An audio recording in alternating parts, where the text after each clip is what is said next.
Hello, my name is Les Brown. Today I want to talk to you about your goals and your dreams. I want you to think about something that's important to you. Maybe it's a personal goal. I know in my own personal experience, my goal was to be able to buy my mother a home. I'm adopted. And so I wanted to be able to do something special for my adopted mother. She was a domestic worker for wealthy families on Miami Beach, and she cooked for these families, and we ate the food left over from the families that she cooked for. And she kept the children, and we wore the hand-me-down clothes of the children that she kept. And you could imagine as a kid, I used to say, "Mama," on the way home on the bus from Miami Beach back to Liberty City and Overtown. I said, when I become a man, I'm going to be able to buy clothes for us and buy groceries for us. But not only that, I'm going to buy you a big, beautiful home, just like the homes that you clean every day. And she said, "Leslie, you don't have to do that." I said, "I know, but I'm going to." And you know what? The reason that I said that, I believe that it was possible. See, the family that Mama worked for, Mr. Sidursky used to listen to motivational messages every day. And I was very fortunate to have to take care of the needs of Mr. Sidursky. He had to shine his shoes and dust his office, and he was very rude to me. He said, "Leslie," especially he had guests, "did you clean this?" "Yes, I did, sir." "Look at it. How can you say that?" "I do apologize, sir." And his guests would say, "Don't talk to him like that. That's not nice." But the truth of the matter is, I didn't clean the office as good as I could have. Okay? And the reason I did not is because I wanted him to call me into the office so I can spend time doing it over again as I listened to the motivational messages that he listened to every day by Earl Nightingale. I can remember as if it were yesterday. We become what we think about. All of us are self-made, but only the successful will admit it. I can hear the voice of Dr. Norman Vincent Peale, who wrote The Power of Positive Thinking. Don't allow your negative thoughts to hold you back. You are greater than your circumstances. I can remember when he was listening to Zig Ziglar. If you give enough people what they want, they will give you what you want. I can remember as he was listening to Jim Rohn, when the end comes for you, let it find you conquering a new mountain, not sliding down an old one. And unbeknownst to me, those messages, they're programming my mind. And it helped me to begin to develop a mindset of possibility. I want you to think about your goals and dreams of what you want to achieve on a personal level. Mine was to buy my mother a home, to take care of her. What is your goal? What's your dream? What is something that you want to do with your life? And I can say to you, based upon my own experience, I don't even know you, that it's possible. That you have the ability to do more than you can ever begin to imagine. And your mindset is crucial as you look at your goals and your dreams and having a spirit of optimism. I had a friend who went to New York City to apply for a job, and she came back and I said, "Hey, how did things go?" She said, "I didn't get the job." I said, "What happened?" She said, "They turned me down, but I didn't think I was going to get it anyhow." And I thought after I left her presence, well, why did she go in the first place? She went there with a mindset that she was not going to get the job. I believe that we have an energy and a spirit about us that people telegraph that. But I believe that had she gone there, there's no guarantee that, hey, with a sense of expectation, I'm going to get this job. I think her preparation, her attitude, and her behavior and her energy would have been totally different. I'm reminded of two little boys who were in Philadelphia, and they were playing on some ice, and they got out too far, and one fell through the ice. And he was thrashing, trying to get out. And obviously, his friend looked at him and panicked, and he couldn't reach him, he couldn't pull him out. And so he saw him going under the ice, and it was very hard, and he couldn't break through. And so this little frail fellow ran, he saw a tree in the distance, and he scrambled up this tree, and he broke off a big branch and came back and savagely began to beat the ice, and he broke it. And miraculously, he saved his friend. And when the paramedics came, people looking at him, he had a blanket around him, this little puny dude, about 12 years old. And people started asking the question as they looked at him and they looked at the branch, how could this little small fellow break this branch off and beat this ice and break it. Save his friend. How could he have done that? As small as he was. And as they were scratching their heads, a gentleman who was there said, I can tell you how he did it. And everybody said, how? And he said, there was no one here to tell him that he couldn't do it. See, a lot of people are not really living their dreams and living the kind of life that they are capable of living because of the fact that they have been inundated with so many negative conversations. Have you ever had a goal and dream of something you wanted to achieve and you shared it with people that you love and thought they would be excited for you, and they said to you, you can't do that? You know, MIT did a study, and the study indicated if I tell you you can't do that, somebody else has to come along and say, you can do it. You can do it. Don't listen to him, Ruby. You can do it. John, don't listen to Les. You can do it. They have to say that 17 times before they can neutralize that one time. That's why my favorite book says faith comes by hearing and hearing and hearing. And so by listening to those motivational messages, every day when my mother went to do domestic work on Miami Beach, it began to give me a sense of optimism, of the possibilities of the kind of life that I can live. And I'm saying to you, as you listen on a regular basis, as you begin to program your mind deliberately, the reason that most people don't achieve their goals is because they are thinking like everybody else. 16 revolutionary words. Be ye not conformed to this world. Be ye transformed by the renewing of your mind. That's an ongoing process. What are your goals? What are your dreams? Earl Nightingale was right. You don't get in life what you want. You get in life what you are. And so you want to take the time every day to listen to things that can help to program your mind positively, because at the end of the day, if you don't program your mind, it's going to be programmed. Trust me, it's going to be bombarded with all kind of head trash, commercials. I was at a service station pumping gas and a commercial came up. I mean, you get on the elevator and commercials are there. You look at billboards, their messages is coming in, over 5,000, 10,000 messages on a regular basis. And so as you look at your goals and dreams, it's very important that you are intentional about controlling what goes on in your mind, because everything gets in through the eyes and through the ears. So, what do you want? What do you want for yourself? What I'm doing right now, I didn't do it for 14 years. You know why? Because I was suffering from possibility blindness. Have you thought about doing something and you looked at what you wanted to do and your heart said, I could do that. And then your mind asked, how? And then you start thinking, well, I can't do that. I don't have a college education. I can't do that. I don't have an MBA or a PhD. I can't do that.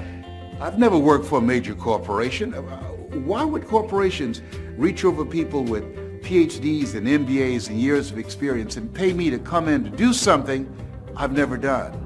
I thought about doing this for years, and I talked myself out of it. There's an African proverb that says, if there's no enemy within, the enemy outside can do us no harm. Shakespeare says, therefore, dear Buddhists, it's not in our stars, but in ourselves that we are underlings.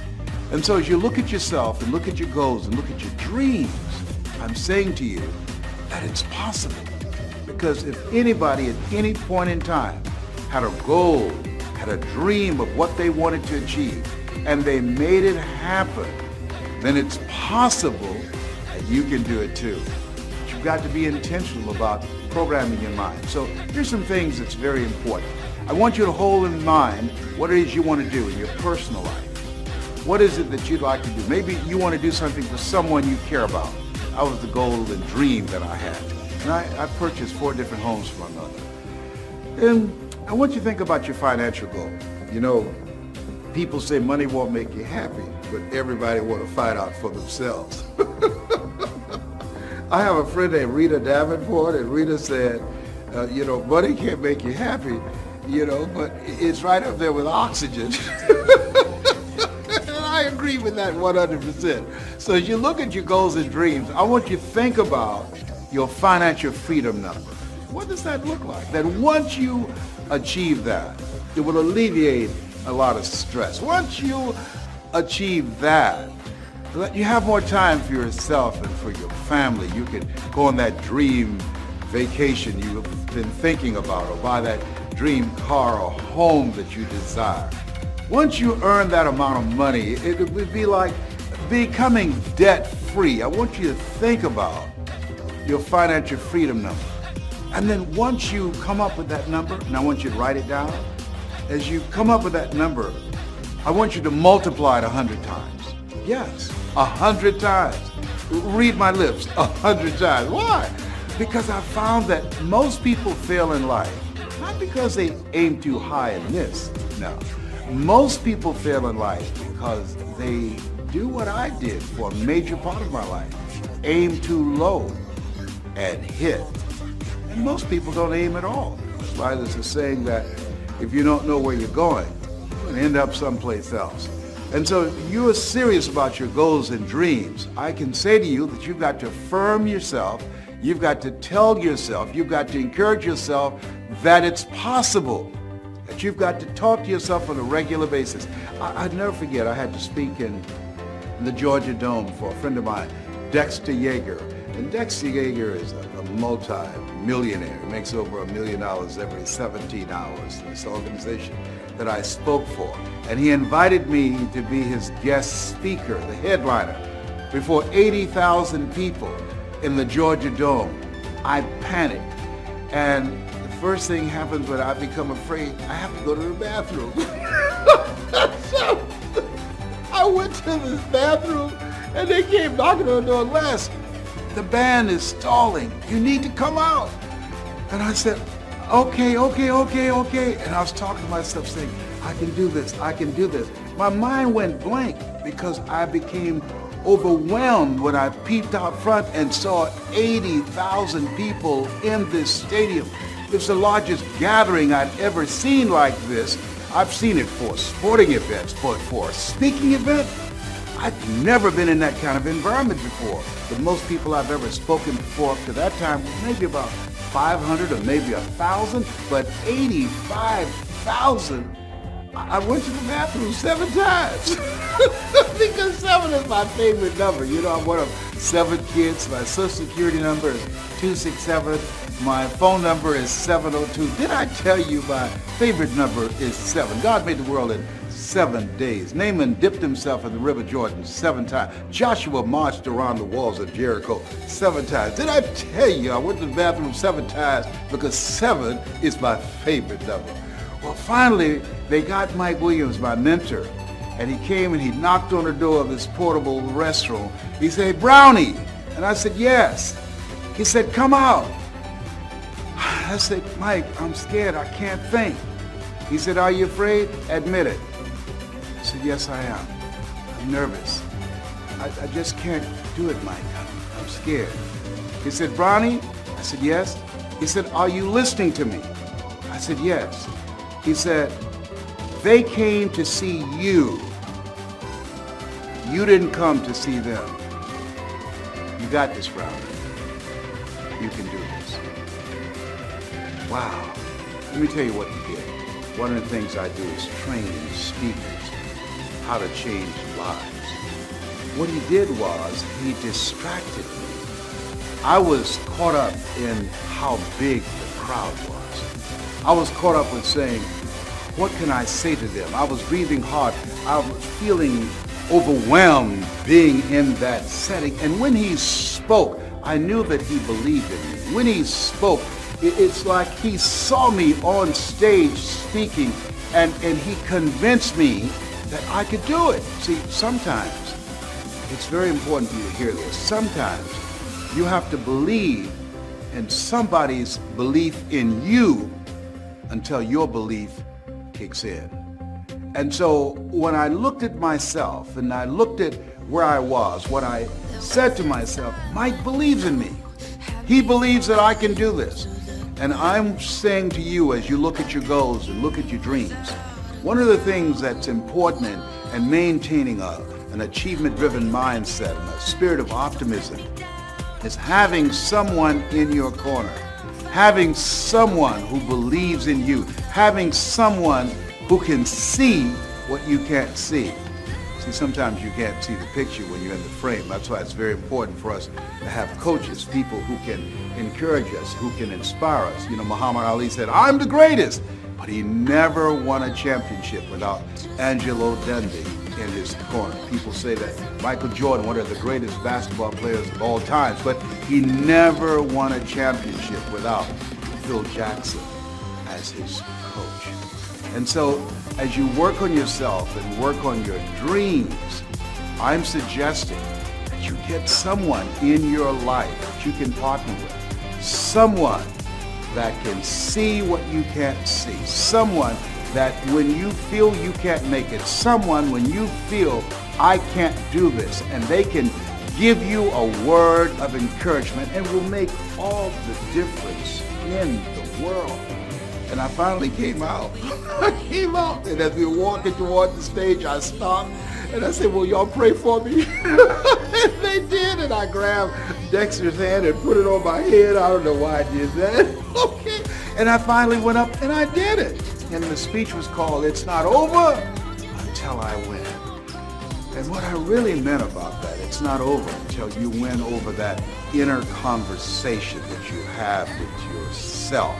See, there's some things that you can do that you don't know right now. And just because you can't see it doesn't mean that it's not available to you. My favorite book says, "Eye has not seen, ear has not heard, nor has entered the heart of mankind what God has in store for you." There's some things that you can do that the heart can feel it, can experience it, but the mind can't get itself wrapped around it.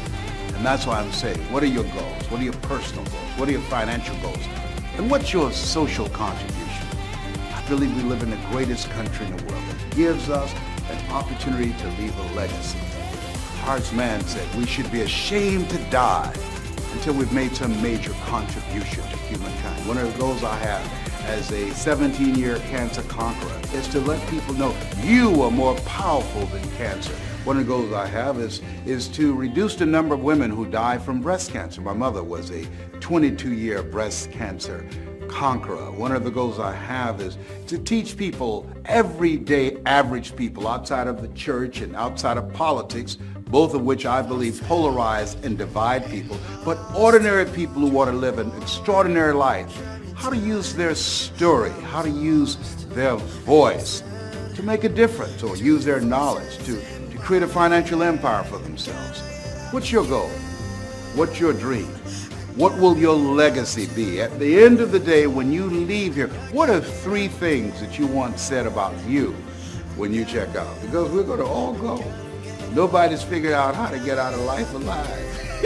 A lot of people go through life not attempting to do anything big or major with their lives because they are trying to play it safe. Hello, listen to me. Hello, there's no safe position in life. Hello, there's no safe position. You can't get out of here alive. You're going to die anyhow.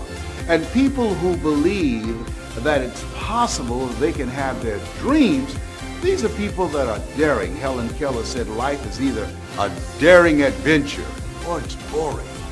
Decide that you're going to make your life a daring adventure. Decide. Become a risk taker. This God said if you're not willing to risk, you cannot grow. And if you cannot grow, you cannot become your best. And if you can't become your best, you can't be happy. And if you can't be happy, then what else is there? Listen, I don't know you, but here's what I know about you based upon my own experience. You have something special. You have greatness within you. I don't care if you are going through some tough times right now. You are greater than your circumstances. What you are growing through, not going through, what you are growing through will help you to become a better person. There are periods in life when you have to realize that you have to come to a place within yourself where you say, I'm not going out like this. I'm not going out like this. You've got to get to a place where you say, I've had it. I was working on a job and they didn't like me and I didn't like them.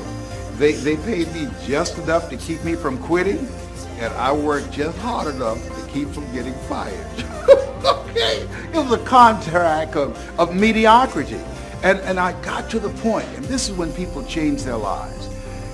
I got to a point where I said, hey, I've had it. I'm out of here. Where are you going? I don't know, but I'm out of here. You're about to make me lose my mind. Up in here. Up in here. You're about to make me act a fool. Up in here. Up in here. Come on. I can say to you, as you look at yourself, look at your goals, look at your dreams, what do you want to do with your life? It's possible.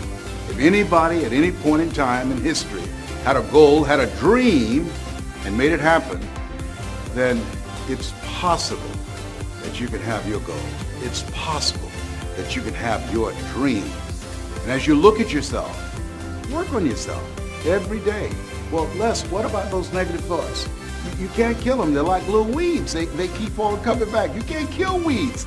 They grow through the cracks of sidewalks. And so you can overpower those negative voices by listening to motivational programs, by tuning in on a regular basis to hear my voice, by reading 10 to 15 pages of something positive every day, by going to seminars and workshops and mesmerizing yourself with material that can help you to begin to get a different vision of yourself, change your whole approach of how you see life. And it will help you to get to that next level. It'll help you to get unstuck. And how does that happen, Les? It's a process. I wish I could just tell you, all you have to do is just think positive and be enthusiastic and everything is going to work out all right. No. You can have a positive mental attitude and life puts some knots on your head. You know, Forrest Gump said, life is like a box of chocolates. You never know what you're going to get. When you have goals and dreams, think it not strange that you'll face the fiery furnaces of this world. You will, not you might, you will have tribulations. But in the midst of it all, you've got to believe it's possible.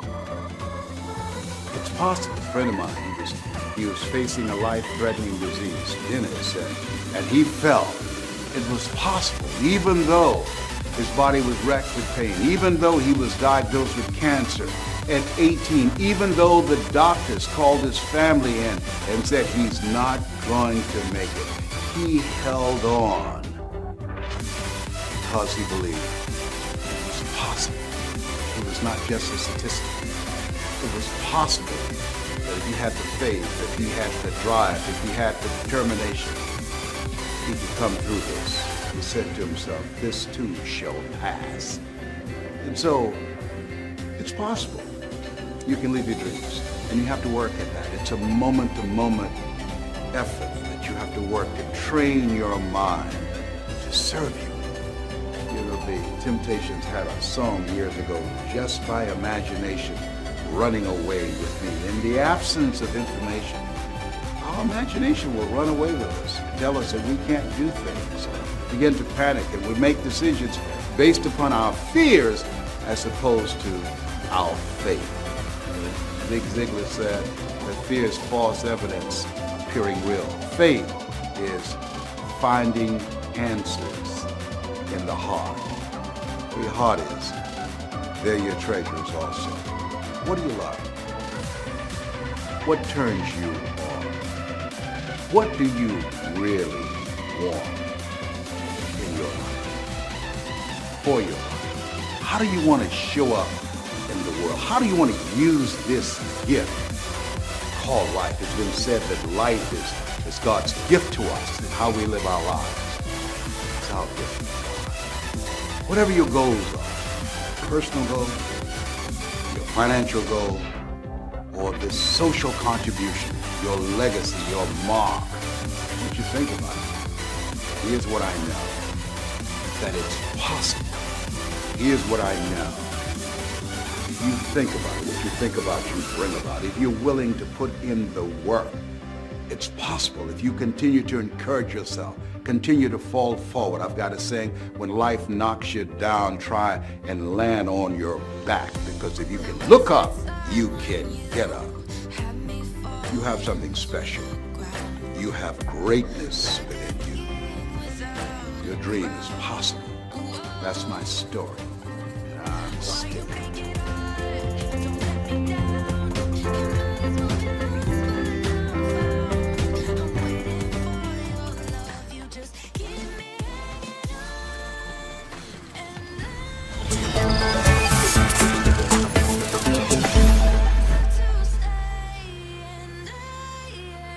Hello, how are you? It's great to be back with you once again. You know, as we begin to think about goals and dreams, Paul and I are going to cause you to look at and revisit a variety of things when we talk about why. Because faith comes by hearing and hearing and hearing in different ways and different approaches and different strategies to get underneath the stuff that's been put on us by life. And I want you really right now, once again, start thinking about your goals and about your dreams. And as you begin to envision them, one of the things that I think that's very important that we have to always go back to, as you look at your goals and dreams, and I want you to expand them, and it's very important to realize that I found that most people fail in life, not because they aim too high and miss. Most people fail in life because they did just like I did for so many years. They aimed too low and hit. They didn't believe in themselves. So I want you right now, as we begin to think about the lessons and all the things that you've experienced and all of the comments and stories and strategies and lessons that you've had, I think it's time to revisit and look at your goals and dreams, and let's raise the bar. I remember as a kid, we would be in the backyard and we would play jump, and somebody would get on one side of the stick, my sister and then my brother, we would run and we'd jump over it. And then they say, raise it up a little bit higher. We have to back up, and we run and we'd jump over it again. And then we say, raise it up a little higher. And the higher it got, we had to begin to change our approach and how we're going to get over the bar. And that's the same thing in life. And so right now, I want you to think about your goals and dreams. As you begin to raise them a little higher, and I want you to say with me, it's possible. It's possible. You know, the easiest thing that I do is speak and train people how to speak. Go into prisons and juvenile detention centers and high schools and colleges. Speak before thousands of people. I can do that in my sleep. Let me share with you the most difficult thing I've ever done in my life. It took me years to do, and that was to believe that it was possible. To believe that I can do it. Given my circumstances, born in an abandoned building on a floor, being adopted, being labeled educable, mentally retarded, failing twice in school, no college training, never worked for a major corporation, to believe that I had something of value to say, somebody would want to listen to me, to believe that somebody would pay me to talk to them. Have you ever thought about something you wanted to do and you talk yourself out of it? I remember going to see Zig Ziglar, who I consider the #1 motivational speaker on the planet, Dr. Norman Vincent Peale when he was alive, and Robert Schuller.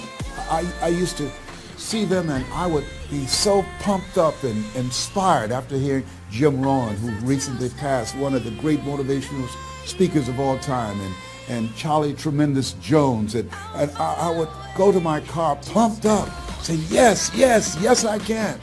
And then after a while, my mental condition would kick in. And they say, Les Brown, you can't do that. You don't have a college education. Les Brown, you can't do that. Well, you know who your parents are. Les Brown, you can't do that. You failed twice in school. Come on. Ever thought about something you wanted to do and you talk yourself out of it?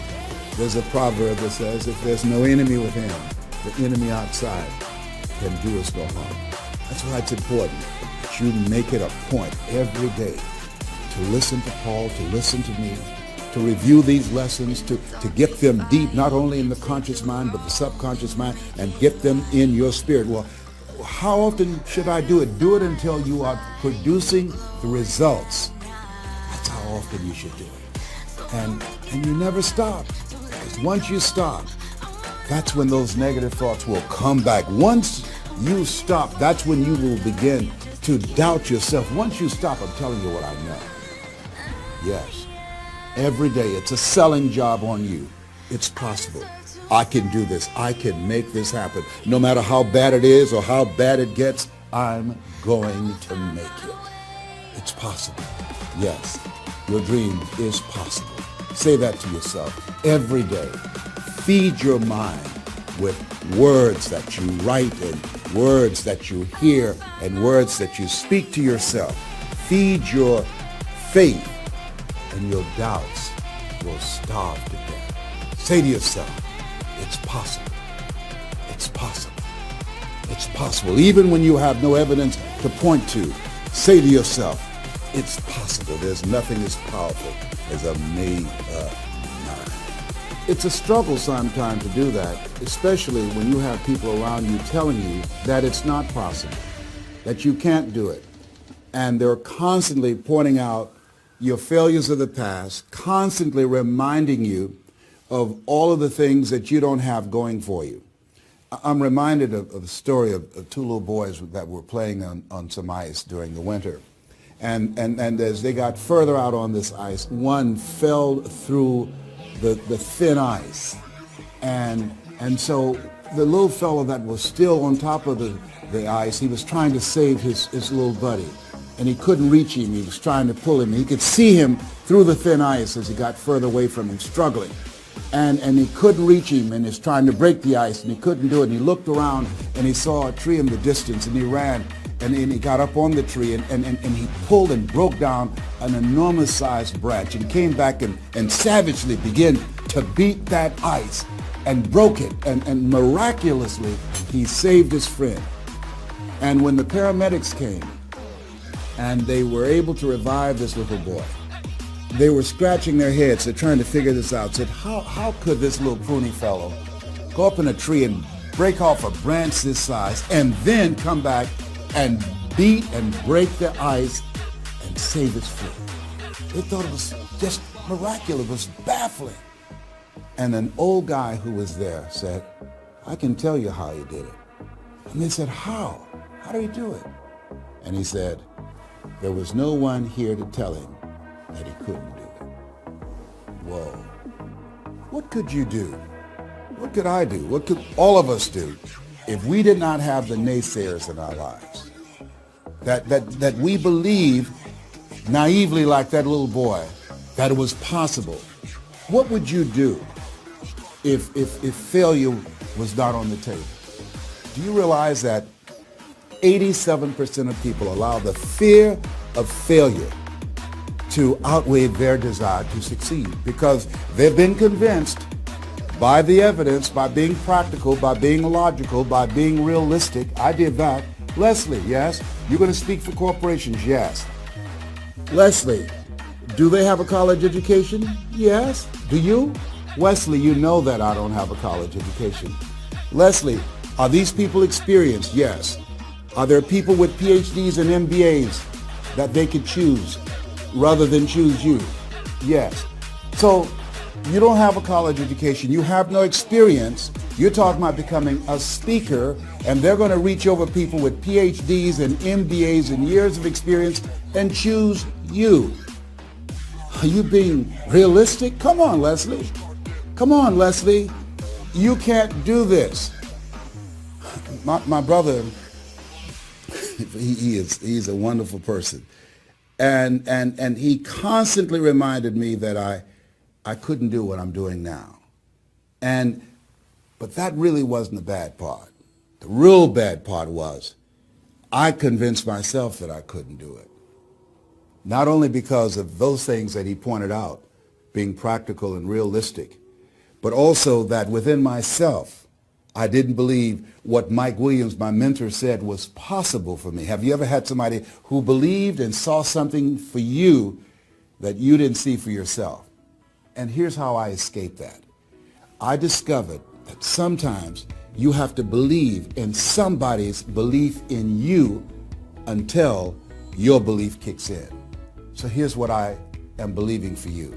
The goals that you right now have, the things that you have envisioned for yourself, this is a reflection. What you've done thus far and what you are engaged in doing is what's possible for you right now. But there's even more. You don't even know what's in the future. Eye has not seen, ear has not heard. If you believe in yourself, if you constantly remind yourself after every defeat, after every setback, every time you get knocked down. I've got a saying, if life knocks you down, try and land on your back, because if you can look up, you can get up. See, a lot of people, because of failure, they stop believing. Let me share something with you. You will fail your way to success. Yes. 8 out of 10 millionaires have been financially bankrupt. You will fail your way to success. It doesn't matter how many times you fail. It doesn't matter how many times people tell you that you can't do it. It doesn't matter if you don't have a dime in the bank. You will fail your way to success. What's very important is you're believing in yourself. You're constantly saying, somehow, some way, I'm going to make it. I remember a lady out of Detroit, Michigan. They call her Martha Jean the Queen. And she had a motivational message she gave all the time on the radio. And the question she would ask was, do you really want to win? Do you really want to win?